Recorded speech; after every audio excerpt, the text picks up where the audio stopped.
Welcome to BRK entertainment. Tollywood, Kollywood తో పాటు pan India స్థాయిలో పాపులారిటీ సంపాదించుకున్న హీరో కార్తీ ఇప్పుడు ఓ అరుదైన ఫీట్ అందుకున్నాడు.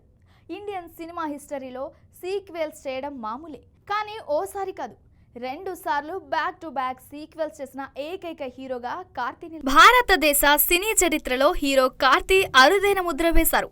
అవును, 2022లో పొన్నియిన్ సెల్వన్ 1, దాని తర్వాత 2023లో పొన్నియిన్ సెల్వన్ 2 రెండు కూడా బ్లాక్ బస్టర్లుగా నిలిచాయి. ఇక ఇప్పుడేమైందంటే ఖైదీ 2 కోసం రెడీ అవుతున్నాడు కార్తీ. అదేసారి సుల్తాన్ 2 గురించి చర్చలు జరుగుతున్నాయి. ఇదంతా చూస్తున్న అభిమానులు ఒకే మాట చెబుతున్నారు, కార్తీ ఓన్ యూనివర్స్ బిల్డ్ చేస్తున్నాడా అని. ఖైదీ సినిమాతో ఆయన ఓ క్రేజీ క్రైమ్ యాక్షన్ ఫ్రాంచైజ్ ని మొదలుపెట్టారు. లోకేష్ కనకరాజ్ డైరెక్షన్ లో వచ్చిన ఈ సినిమా థియేటర్స్ లో మాస్ రెస్పాన్స్ తెచ్చుకుంది. ఇప్పుడు దానికి సీక్వెల్ అంటే ఊహించలేని స్థాయిలో అంచనాలు పెరిగిపోయాయి.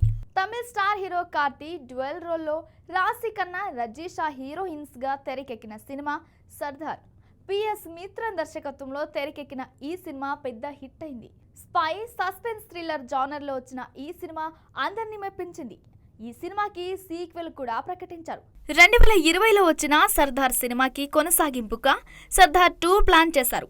ఇటీవలే సర్దార్ 2కి సంబంధించి గ్లిమ్స్ కూడా వచ్చేసాయి. దీంతో ఇక అభిమానుల ఆనందానికి హద్దులు లేకుండా పోయాయి. ఇంకో టాప్ అప్డేట్ ఏంటంటే కార్తీ త్వరలోనే ఖైదీ 2 షూటింగ్ స్టార్ట్ చేయబోతున్నాడట. అవును, ఖైదీ సినిమాకు ఖచ్చితంగా పార్ట్ 2 ఉంది. అసలు స్టోరీ మొత్తం పార్ట్ 2లోనే ఉందని ఇప్పటికే ఆ మూవీ డైరెక్టర్ లోకేష్ కనకరాజ్ ప్రకటించారు.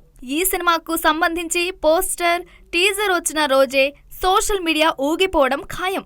ఇక ఒక్క మాటలో చెప్పాలంటే కార్తీ తన సినిమాల్లో సొంతంగా సీక్వెల్ యూనివర్స్ క్రియేట్ చేస్తున్నట్లే. ఇటీవల కాలంలో హీరోలకు ఫిక్స్ అయిపోయే ఫ్రాంచైజీలు చాలా అరుదు, కానీ కార్తీ మాత్రం తన స్టోరీ సెలెక్షన్, పర్ఫార్మెన్స్ తో ఈ గేమ్ లో ఫార్ములా మార్చేశాడు. మరి మీరు చెప్పండి, కార్తీ ఖైదీ 2, సర్దార్ 2 రెండిట్లోనూ అదరగొడతాడా? మీ అభిప్రాయాలను కామెంట్లో తెలియచేయండి. వీడియోకి లైక్ చేయండి. ఇంకా అప్డేట్స్ కోసం చూస్తూనే ఉండండి బీఆర్కే ఎంటర్టైన్మెంట్.